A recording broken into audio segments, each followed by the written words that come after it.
اللہ مع الصابرین، کہ اللہ صبر کرنے والوں کے ساتھ ہے۔ اللہ کے نبی جناب محمد الرسول اللہ صلی اللہ علیہ وسلم ہجرت کا سفر کر رہے ہیں، مدینۃ المنورہ کی طرف جا رہے ہیں۔ راستے میں آپ غار ثور کے اندر قیام کرتے ہیں۔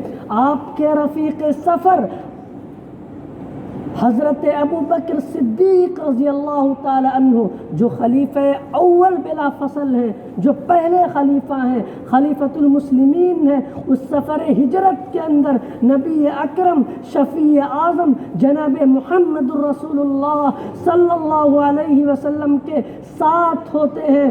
آپ فرماتے ہیں، نبی صلی اللہ علیہ وسلم سے عرض کرتے ہیں کہ اے اللہ کے رسول، کفار مکہ، قریش مکہ، دشمنان اسلام تو نظر آ رہے ہیں، ایسے میں ہمارے بچنے کی ان سے کیا صورت ہو سکتی ہے؟ اب تو ہم پکڑے گئے۔ اس وقت اللہ کے نبی جناب محمد الرسول اللہ صلی اللہ علیہ وسلم نے جو جملہ فرمایا تھا، قرآن حکیم نے اس کو نقل کیا ہے، فرمایا لا تحزن ان اللہ معنا، کہ اے رفیق سفر، اے ابو بکر، تم پریشان نہ ہو، تم غمگین نہ ہو، تم تکلیف میں مبتلا نہ ہو، اللہ ہمارے ساتھ ہے، وہ ہماری مدد فرمائے گا۔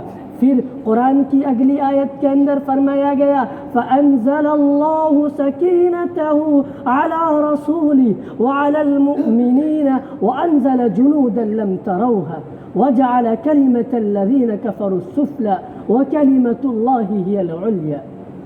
پھر اللہ کی مدد نازل ہوئی، اور پھر اسلام کی اور اہل اسلام کی جو مدد کی گئی اللہ کی طرف سے، دنیا نے اس کو دیکھا اور مکہ فتح ہوا۔ میرے بھائیوں، یہ اللہ کا ساتھ اتنی بڑی چیز ہے۔ جو آدمی مشکلات میں، پریشانیوں میں، مصیبتوں میں صبر کرتا ہے، اللہ اس کے ساتھ ہوتا ہے، اور جس کے ساتھ اللہ ہو اس کو کسی اور کے ساتھ کی ضرورت نہیں ہوتی ہے۔ قرآن حکیم کی اگلی آیت کے اندر فرمایا گیا وَبَشِّرِ الصَّابِرِينَ، کہ آپ صبر کرنے والوں کو خوشخبری سنا دیجئے۔ کون صبر کرنے والے؟ کہ جب ان کے اوپر مصیبت پہنچتی ہے، جب وہ تکلیف میں مبتلا ہوتے ہیں، تو دل سے اور زبان سے کہتے ہیں، دل مطمئن ہوتا ہے اس پر جس کو ان کی زبانیں ادا کر رہی ہوتی ہیں۔ کیا کہتے ہیں؟ اِنَّا لِلَّهِ وَإِنَّا إِلَيْهِ رَاجِعُونَ، کہ میں بھی اور میرا جانے والا بھی یہ دونوں اللہ کی ملکیت ہے، لہذا پریشان ہونے کی کوئی ضرورت نہیں۔ ہم سب کے سب اللہ کی غلام ہیں، اللہ کی طرف ہم سب کو لوٹنا ہے، ہم سب کی ملاقات اللہ کے دربار میں ایک دوسرے سے ہو جائے گی۔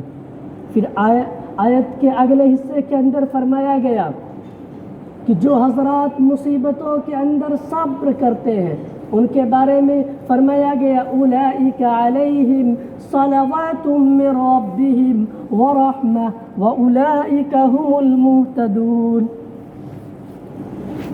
کہ صبر کرنے والوں پر اللہ رب العزت والجلال کی خصوصی رحمتیں نازل ہوتی ہیں، خاص رحمتیں نازل ہوتی ہیں۔ جب خطیب خطبہ دیتا ہے تو ایک آیت تلاوت کرتا ہے جس کے اندر وہ کہتا ہے یا ایھا الذین آمنوا صلوا علیہ، کہ اے ایمان والو نبی صلی اللہ علیہ وسلم پر درود بھیجو، رحمت کاملہ کی دعا کرو نبی صلی اللہ علیہ وسلم کے لیے۔ وہی لفظ اللہ رب العزت والجلال نے یہاں پر صبر کرنے والوں کے بارے میں فرمایا کہ صبر کرنے والوں پر اللہ کی رحمتیں نازل ہوتی ہیں۔ جو لفظ اللہ نے اپنے محبوب کے لیے فرمایا تھا قرآن کریم کی آیت کے اندر، وہی لفظ یہاں پہ بھی فرمایا۔ اور دنیا میں لوگ جھگڑے کرتے ہیں کہ ہم راہ راست پر ہیں، میرا معاملہ ٹھیک ہے۔